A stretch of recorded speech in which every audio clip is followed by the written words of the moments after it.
અહીંયા આજે આપણે ઘન સંકુલિત રચનામાં પેકિંગ ક્ષમતાનો અભ્યાસ કરીશું.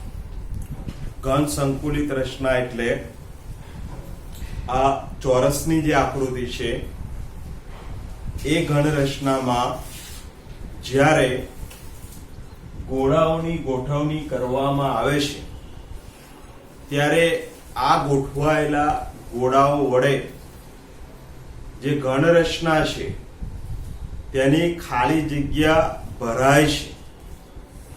તો ઘન રચનાનો જેટલો ભાગ અથવા જેટલો અવકાશ એ ગોળાઓ દ્વારા રોકાય છે તેને તેની પેકિંગ ક્ષમતા કહેવામાં આવે છે.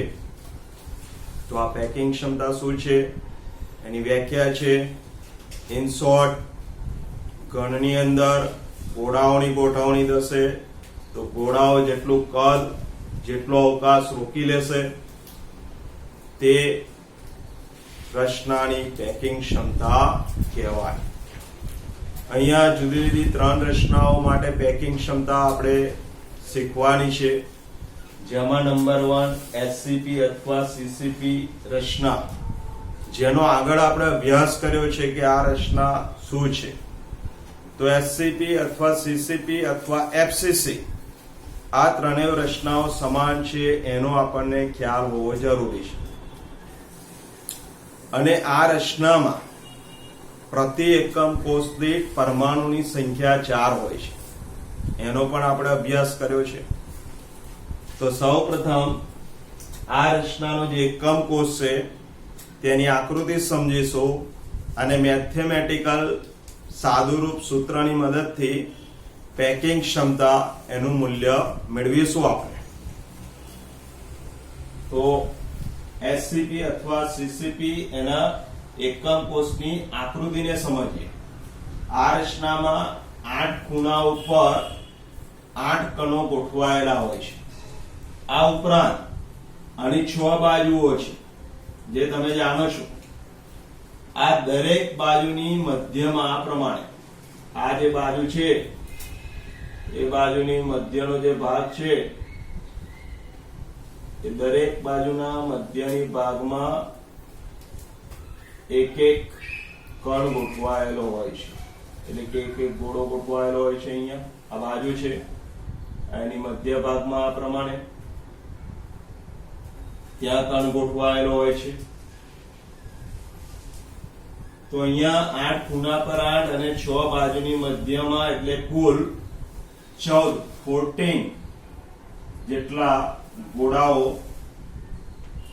એક એકમ કોષની અંદર રહેલા હોય છે એફસીસી ની અંદર. અહીંયા કોઈ એક બાજુની આકૃતિ આપણે દોરીને આગળ વધીશું અને પેકિંગ ક્ષમતા મેળવીશું.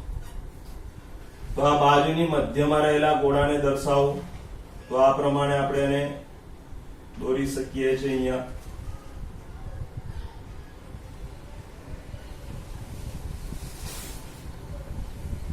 હવે આ જે છે ઘન રચના એની આગળનો ખૂણો છે, તો આ ખૂણા ઉપર જે ગોળો હોય એની આકૃતિ દોરું છું તો આ પ્રમાણે આપણે એને સમજી શકીએ છીએ.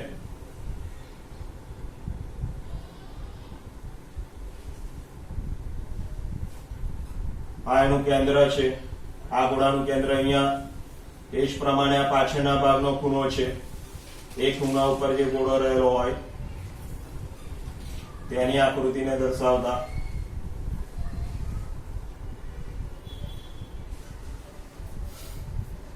તો અહીંયા 3 ગોળાઓ દોરેલા છે, 2 ખૂણા ઉપર ગોઠવાયેલા છે અને આ વચ્ચેનો જે ગોળો છે એ બાજુની મધ્યમાં ગોઠવાયેલો છે.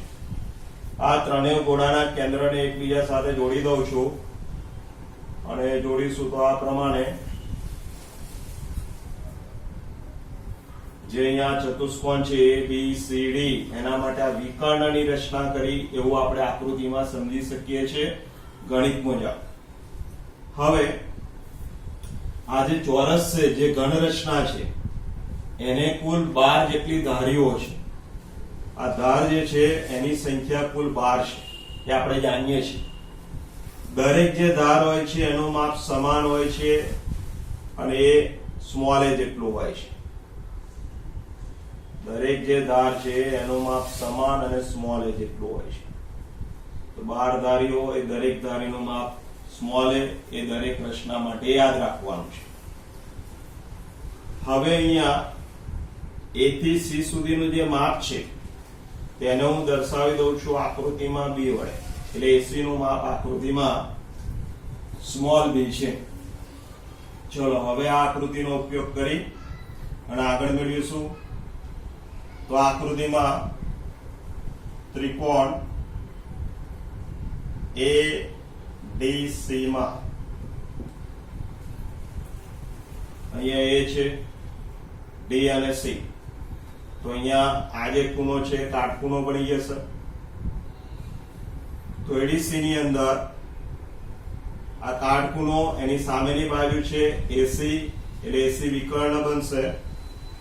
તો પાયથાગોરસના સૂત્ર મુજબ AC નો સ્ક્વેર એટલે કે જે સામે વિકર્ણ છે એનો વર્ગ દર્શાવ્યો. એક બાજુનો વર્ગ એટલે અહીંયા લખી શકો છો AD નો વર્ગ વત્તા CD નો વર્ગ. ચલો કિંમત મૂકી દઉં છું. AC તો AC નું માપ છે D એટલે અહીંયા થશે B સ્ક્વેર. ત્યાર પછી AD નું માપ સ્મોલ a સ્ક્વેર છે અને CD નું માપ પણ સ્મોલ a સ્ક્વેર છે. Therefore B square is equal to 2a square મળશે. હવે અહીંયા આપણે a ને સૂત્ર કરતા બનાવવાના છે, હંમેશા યાદ રાખો. એટલે અહીંયા a સ્ક્વેર ને સૂત્ર કરતા બનાવું છું. તો a square is equal to અહીંયા થશે b square by 2. ચલો હવે b નું માપ આકૃતિ પરથી. તો આકૃતિમાં જોઈશું. તો આકૃતિ પરથી b is equal to આ AC જે છે એ માપ b છે is equal to અહીંયાથી સ્ટાર્ટ કરી અને આ વર્તુળના પરિઘ સુધી એટલે કે ગોળાના પરિઘ સુધીનું અંતર એની ત્રિજ્યા છે. એ જ પ્રમાણે આ બીજો ગોળો આ એનો પરિઘ છે, આ કેન્દ્ર છે, આ એની ત્રિજ્યા. બીજી બાજુ જોઈએ તો કેન્દ્ર પરિઘ ત્રીજી ત્રિજ્યા. આના માટે આ પરિઘ છે, આ કેન્દ્ર છે, ચોથી ત્રિજ્યા.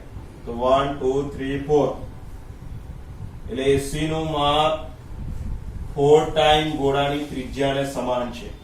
એટલે અહીંયા લખીશું 4r. AC is equal to 4r. એટલે B બરાબર AC is equal to 4r આકૃતિ પર. તો અહીંયા હવે મૂકી દઉં છું કિંમત. A square is equal to B ના સ્થાને તો 4r એનો આપણે સ્ક્વેર કરીશું divided by 2 is equal to 16r square by 2. સામે a square છે તો સાદુરૂપ.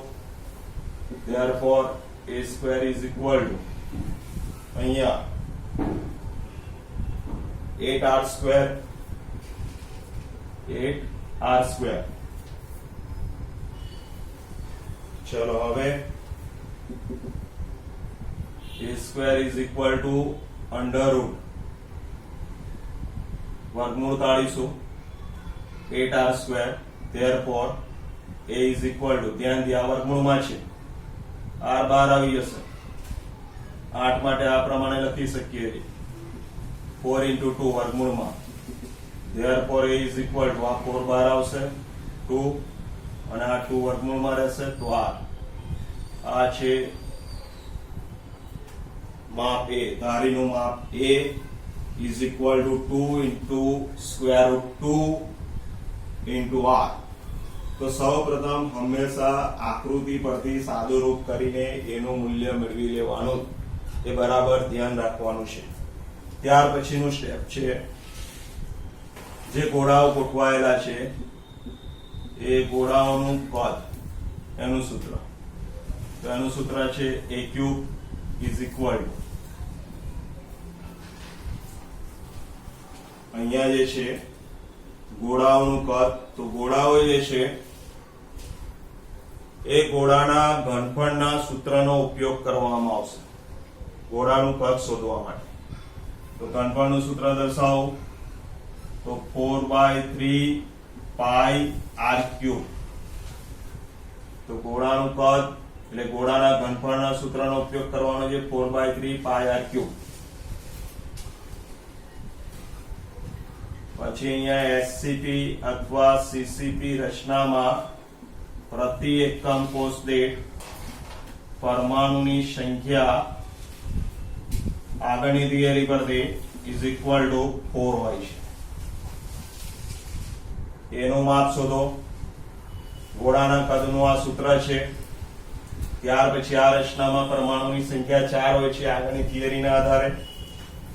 ચલો હવે સૂત્ર એફસીસી એસસીપી સીસી માં પેકિંગ ક્ષમતા ઇઝ ઇક્વલ ટુ એનું સૂત્ર લખીશું. આ સૂત્ર બરાબર યાદ રાખવાનું છે. તો અહીંયા ગોળાઓનું કદ ઇન્ટુ મલ્ટીપ્લાય 100 ડિવાઇડેડ બાય એકમ કોષનું કદ. ચલો કિંમત મૂકી દઈએ. ગોળાઓનું કદ, ગોળાઓના કદનું સૂત્ર છે 4/3 પાઈ r³ ઇન્ટુ 100. ગોળાઓ જે છે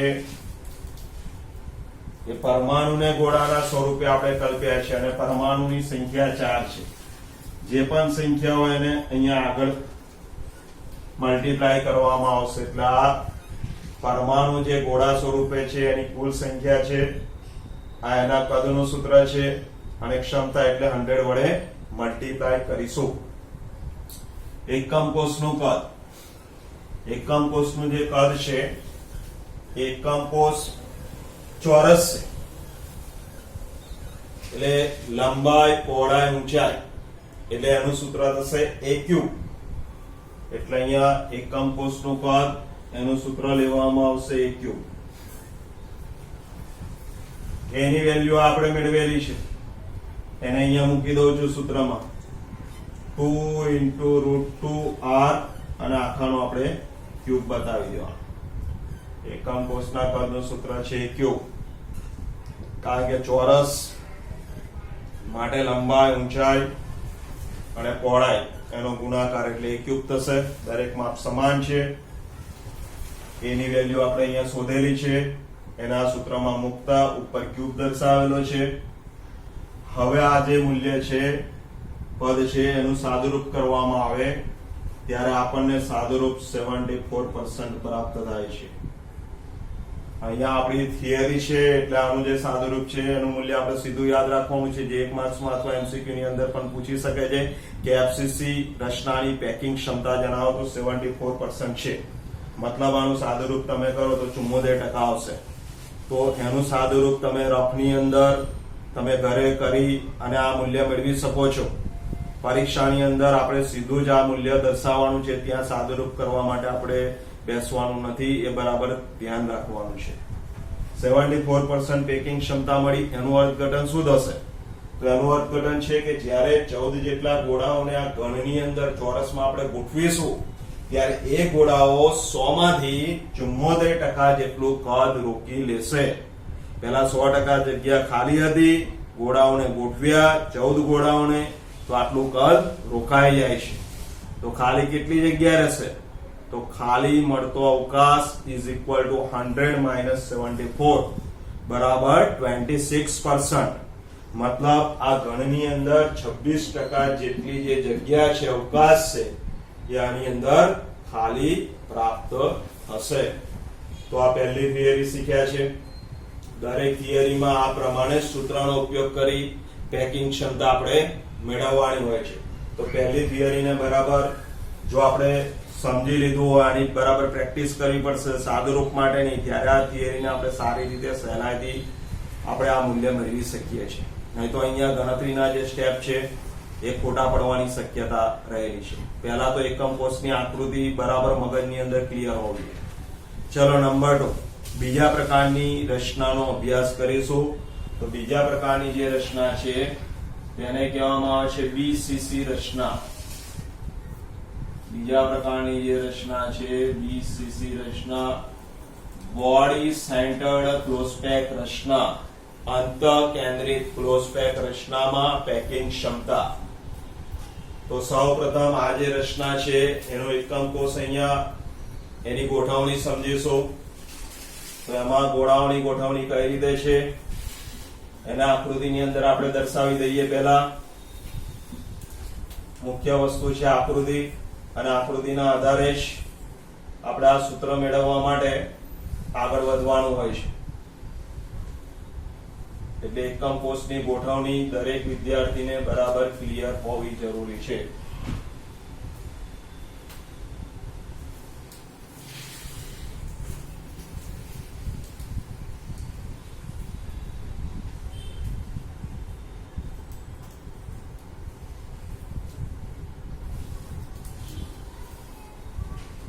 આપણે સમજાય એ પ્રમાણે દરેક જે ધારી છે એનું માપ સ્મોલ એ છે આપણને બરાબર આગળની થિયરી પરથી સમજાઈ ગયું છે. એટલે સ્મોલ એ ધારીનું માપ દર્શાવે છે. ચલો હવે ગોળાની ગોઠવણી. તો આની અંદર 8 ખૂણા ઉપર 8 ગોળાઓ તો ગોઠવાયેલા હોય છે. 8 ખૂણા ઉપર. તો અહીંયા ચોરસનો આગળનો ખૂણો છે એ, અને આ એ સમજી શકાય છે કે ચોરસ જે છે એની પાછળ તરફનો ખૂણો છે. આવા 8 ખૂણાઓ છે જે આકૃતિમાં આપણે માર્ક કરેલા છે, ત્યાં ગોળાઓ ગોઠવાયેલા છે. આ ઉપરાંત એક અંતઃકેન્દ્રિત થયેલો હોય છે. અંતઃકેન્દ્રિત એટલે ચોરસની મધ્યમાં, જેમ આપણી રૂમ છે તો રૂમનું કેન્દ્ર છે આપણા પંખાની નીચે મળતો વચ્ચેનો ભાગ, એ રૂમનું કેન્દ્ર છે. તો આ ચોરસનું કેન્દ્ર અહીંયા માર્ક કર્યું છે. ત્યાં પણ એક ગોળો ગોઠવાયેલો છે. એટલે કુલ 8 વત્તા 1 9 ગોળાઓ આ રચનાની અંદર ગોઠવાયેલા હોય છે.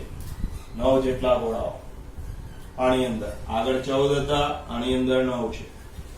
ચલો હવે એક ખૂણા ઉપર ગોળો ગોઠવીશું, F પર ગોઠવીશું, અને અહીંયા અંતઃકેન્દ્રની અંદર. તો પેલા અંતઃકેન્દ્રિત જે ગોળો હોય છે એના માટે આકૃતિ દર્શાવું છું અહીંયા. તો અંતઃકેન્દ્રિત જે વચ્ચે હશે એની આકૃતિ દોરી. હવે F ખૂણા ઉપર જે ગોળો રહેલો હોય એના માટેની આકૃતિ તો આ પ્રમાણે દોરી શકીએ છીએ. એ જ પ્રમાણે એક ખૂણા ઉપર રહેલો ગોળો,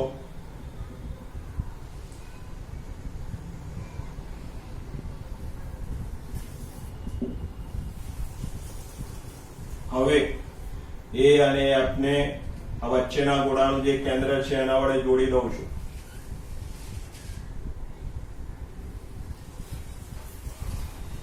તેથી F અંતર, જેમાં વચ્ચેનો જે ગોળો છે એના કેન્દ્રમાંથી પસાર થઈને મળતું અંતર છે, જેને અહીંયા આકૃતિમાં C વડે દર્શાવી દઉં છું. C એટલે AF જેટલું માપ કહેવાશે આકૃતિની અંદર.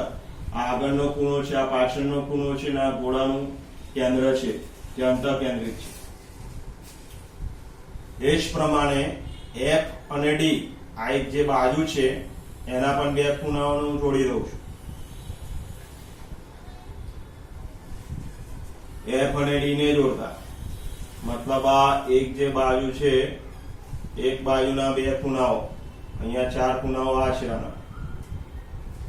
આ C ખૂણો છે, 4 ખૂણાઓ, એમાંથી 2 ખૂણાને મેં જોડી દીધા સામ સામે. તો આગળની આકૃતિમાં પણ શીખ્યા કે એક જ બાજુના સામ સામેના ખૂણાને જો જોડીશું ત્યારે જે માપ છે એને B વડે દર્શાવવામાં આવશે. એટલે આ માપને મેં B વડે દર્શાવ્યું છે, અહીંયા C વડે દર્શાવ્યું છે, અને એ તો છે જ. દરેક બાજુની જે ધાર છે એનું માપ એ છે. તો અહીંયા A, B, C 3 પ્રકારના માપને આકૃતિમાં દર્શાવેલા છે, અને તમારે બરાબર સમજવાના છે. A એટલે ધારીનું માપ છે, B એટલે એક જ જે બાજુ છે એના સામસામેના જે ખૂણા છે એની વચ્ચેનું માપ છે. જ્યારે અહીંયા C એ ઘનની અંદર આગળનો ખૂણો અને પાછળનો જે ખૂણો છે એની વચ્ચે જે ગોળો ગોઠવાયેલો છે એના કેન્દ્રમાં થઈને મળતું માપ છે. એટલે A થી F જેટલું માપ છે. ચલો હવે આકૃતિ પરથી આગળ વધીએ. આ આકૃતિ અહીંયા કમ્પ્લીટ થઈ ગઈ છે. BCC રચનાની આકૃતિ છે એકમ કોષની. તો અહીંયા પણ ત્રિકોણ વિચારીને આગળ વધવાનું છે સાદુરૂપ માટે. તો સૌપ્રથમ B માપ આપણે શોધીશું, અને B માપ શોધવા માટે અહીંયા જે ત્રિકોણ લઉં છું એ બરાબર ધ્યાન રાખો. ત્રિકોણ આકૃતિમાં F ડીસી માં, એફ પછી અહીંયા સીડી માં, સી અને ડી માં, એફસીડી આ જે છે અહીંયા કાટખૂણો થશે અને આ કાટખૂણો એટલે આ જે છે એનો વિકર્ણ થશે. એ બરાબર ધ્યાન રાખીશું. એફસીડી માં આ ત્રિકોણ અહીંયા ધ્યાનમાં લીધો છે. તો હવે એના માટે પાયથાગોરસનો નિયમ લાગુ પાડીએ તો આ b² થશે. b² એટલે f થી d સુધીનું માપ. ત્યાર પછી એક બાજુ આ છે f થી c સુધી એનું માપ છે a² વત્તા c થી d સુધીનું માપ એટલે એ પણ સ્મોલ a જેટલું હોય એટલે a² is equal to 2a². therefore b is equal to અહીંયા √2 into a અને આપી દઉં છું પરિણામ નંબર 1 √2 into a આ વર્ગમૂળ કાઢીને દર્શાવવામાં આવેલું પદ છે. નેક્સ્ટ આગળનો ત્રિકોણ. ચલો આ b માપનું સૂત્ર મેળવી લીધું છે. હવે c માટેનું સૂત્ર મેળવવાનું છે. તો c એટલે a થી f સુધીનું માપ છે.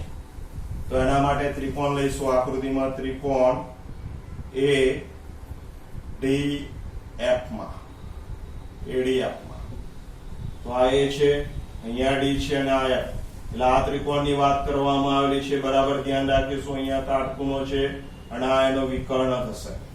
તો અહીંયા સૂત્ર બનશે a f² is equal to ad² બાજુના માપ દર્શાવું તો અને fd², f થી d સુધીનું માપ એનો સ્ક્વેર થશે. ચલો હવે અહીંયા c² આવી જશે. ત્યાર પછી a² વત્તા a².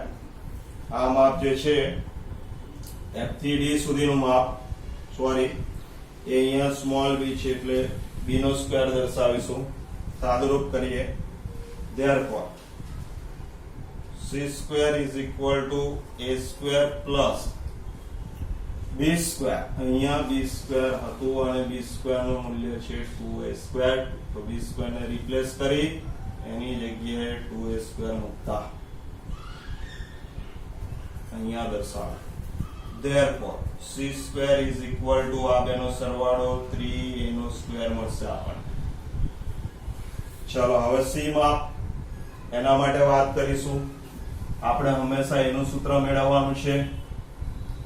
તો આકૃતિ પરથી જોઈએ c નું માપ. આકૃતિ પરથી c is equal to af છે. ચલો એનું માપ કેટલું મળે છે? આ એક ગોળો છે, આ એની ત્રિજ્યા કહેવાય અહીંયાથી અહીંયા સુધી. ત્યાર પછી આ બીજા ગોળાની એક બાજુની ત્રિજ્યા, પછી આ બીજી બાજુની ત્રિજ્યા અહીંયા સુધીનું માપ અને આ ત્રીજા ગોળા માટેની ત્રિજ્યા. એટલે હવે તમે જોઈ શકો છો AF જે છે આ 1, આ 2, આ 3, આ 4. તો C is equal to 4 times R થાય. આકૃતિ પરથી નક્કી કરેલું માપ છે. ચલો એના સૂત્રમાં મૂકી દઉં છું. therefore 4R એટલે C ની જગ્યાએ is equal to 3a². therefore અહીંયા 16r² is equal to 3a². therefore a² ને સૂત્ર કરતા a² is equal to 16r² by 3. હવે સાદુરૂપ આગળ. તો a² તો એમાં વર્ગમૂળ લઉં છું તો 4r divided by √3. 16 નું વર્ગમૂળ 4 છે, r² ની જગ્યાએ r આવશે અને અહીંયા વર્ગમૂળમાં 3. તો આ એનું પદ આપણે મેળવી લીધું છે. એના માટેનું સૂત્ર બરાબર ધ્યાનમાં રાખીશું. a is equal to 4r by √3 અહીંયા મળે છે. જ્યારે આગળ એનું સૂત્ર આપણને મળ્યું હતું a is equal to 2 into √2 into r. આ પણ યાદ રાખવાનું છે. એ પણ આપણને ટૂંકા પ્રશ્નોની અંદર અથવા ગણતરી માટે પૂછી શકે છે. એટલે આ સાદુરૂપ મુખ્ય હોય છે. ચલો આગળ વધીએ. તો આ લખવાનું છે કે ઘનમાં ગોઠવાયેલા જે ગોળા છે ગોળાનું કદ is equal to 4/3 pi r3. ત્યાર પછી અહીંયા આપણી રચના હવે બદલાઈ ગઈ છે. BCC રચના જે તો પ્રતિ એકમ કોષપ્લેટ પરમાણુની સંખ્યા યાદ રાખવાની છે અને એ સંખ્યા 2 છે. ચલો હવે આ સૂત્રનો ઉપયોગ છે. અહીંયા સુધારો તો લખીશું BCC રચનામાં પેકિંગ ક્ષમતા. તો તો સૂત્ર આ રહેશે, એમાં કોઈ ફેરફાર થવાનો નથી. કિંમતો જે છે એ બદલાશે, જેને અહીંયા આપણે દર્શાવીશું. હવે સૂત્રને બરાબર યાદ રાખવાનું છે. ગોળાઓનું કદ, તો એનું સૂત્ર છે 4/3 પાય r ક્યુબ મલ્ટીપ્લાય 100. પ્રતિ એકમ કોષ દીઠ પરમાણુની સંખ્યા 2 છે એટલે 4 ની જગ્યાએ 2 આવી જશે. એકમ કોષનું કદ, એનું સૂત્ર છે એનો ક્યુબ, તો આ એનું માપ છે એટલે અહીંયા આપણે દર્શાવી દઈશું 4r/√3 અને અહીંયા એનો ક્યુબ કરી દેવાનો, બસ આ પ્રમાણે. અને હવે સીધો જવાબ મૂકી શકીએ છીએ આપણે પછીના સ્ટેપમાં, તો 68% છે. એટલે કે બીસીસી રચનાની પેકિંગ ક્ષમતા જે છે 68% છે. એટલે અહીંયા ગોળાઓની સંખ્યા 9 છે, જ્યારે આગળ 14 ગોળાઓને ગોઠવવામાં, એની સરખામણીમાં અહીંયા 9 છે. એટલે તેના વડે અવકાશની જે જગ્યા રોકાય છે એ પણ ઓછી છે અને એનું મૂલ્ય આપણને 68% પ્રાપ્ત થાય છે. એટલે અહીંયા જે ઘન રચના છે એમાં ખાલી જગ્યા શોધીએ તો 100 - 68, તો આપણને મળશે 32%. આટલી જે જગ્યા છે એ આ ઘન રચનાની અંદર ખાલી જગ્યા તરીકે મળશે. તો આ બીજા પ્રકારની જે રચના છે જેનો આપણે અભ્યાસ કર્યો એ બીસીસી રચના છે. એમાં પણ પહેલી થિયરીની જેમ જ આપણે પેકિંગ ક્ષમતા મેળવી શકીએ છીએ, પણ આ સાદું રૂપ મેન છે એ બરાબર આકૃતિ સહિત અહીંયા આવડવું જરૂરી છે.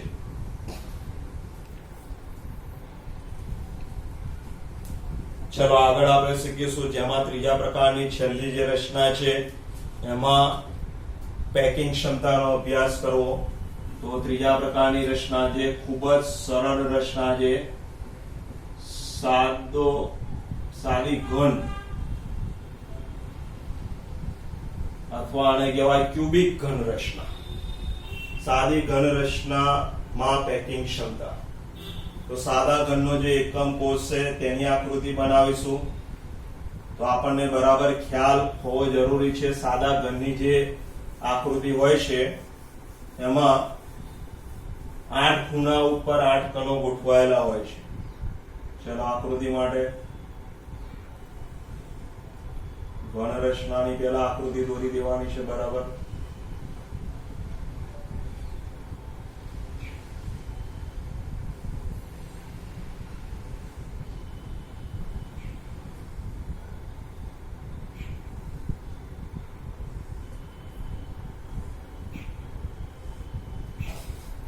આઠ ખૂણા,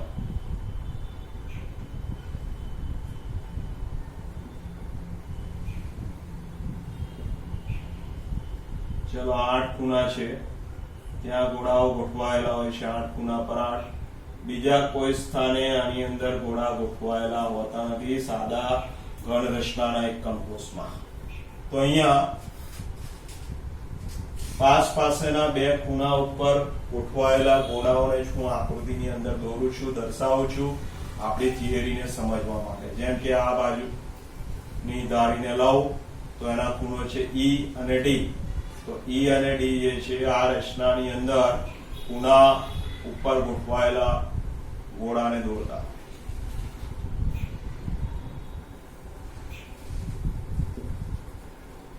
આ એનું કેન્દ્ર છે D માટે.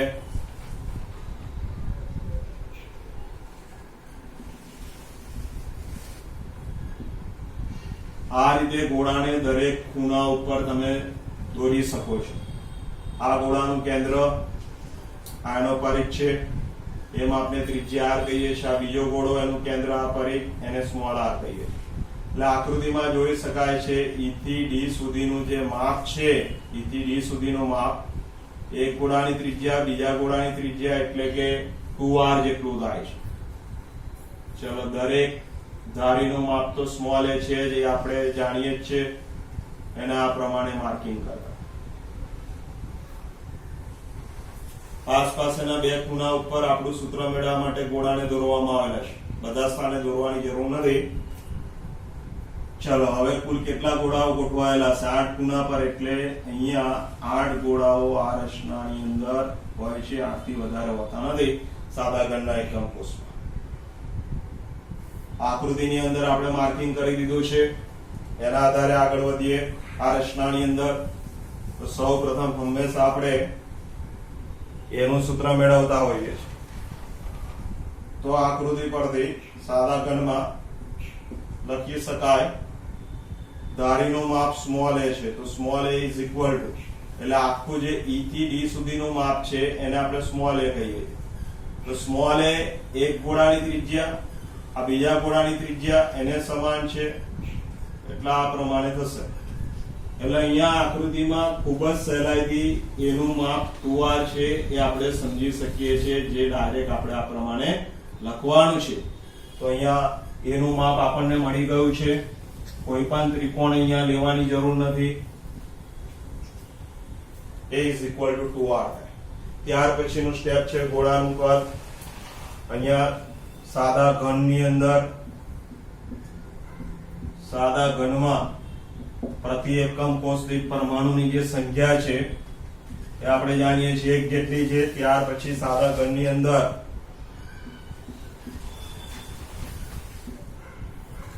પેકિંગ ક્ષમતા, તો આ એનું સૂત્ર છે. અહીંયા સુધારો થશે, 2 ની જગ્યાએ 1 મૂકી દો. ત્યાર પછી એકમ કોષનું કદ a³ છે, તો a³ એમાં એની વેલ્યુ છે 2r, તો અહીંયા 2r લખી અને એનો ક્યુબ દર્શાવી દઈશું ઇઝ ઇક્વલ ટુ 52.4. તો આ સાદી ઘન રચના જે હોય છે એની પેકિંગ ક્ષમતા આપણે દર્શાવી છે, જે ખૂબ જ સહેલાઈથી મેળવી શકીએ છીએ, કારણ કે આપણે FCC શીખ્યા, BCC શીખ્યા, એટલે સાદા ઘનમાં પેકિંગ ક્ષમતા સમજાવી એ આપણા માટે ખૂબ જ સરળ છે. મુખ્ય વસ્તુ છે એકમ કોષની આકૃતિ અને એમાં ગોળાઓની ગોઠવણી બરાબર આવડવી જોઈએ.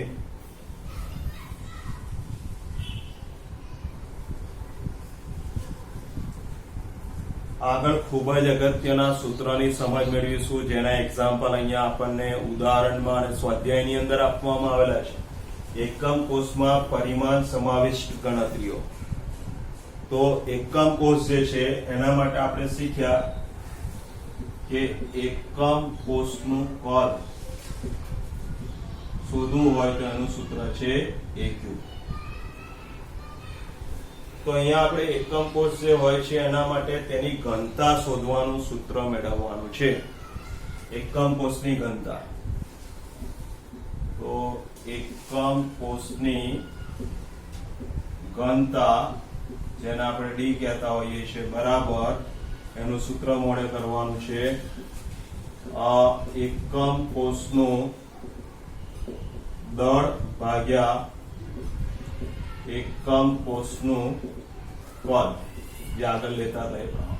તો એકમ કોષનું કદ a³ છે જે અહીંયા મૂકીશું, પરંતુ ઉપરનું મૂલ્ય એકમ કોષનું દળ કેવી રીતે શોધવાનું? તો એકમ કોષનું દળ એ શોધવા માટે સૂત્ર છે અહીંયા એકમ કોષમાં રહેલા પરમાણુની સંખ્યા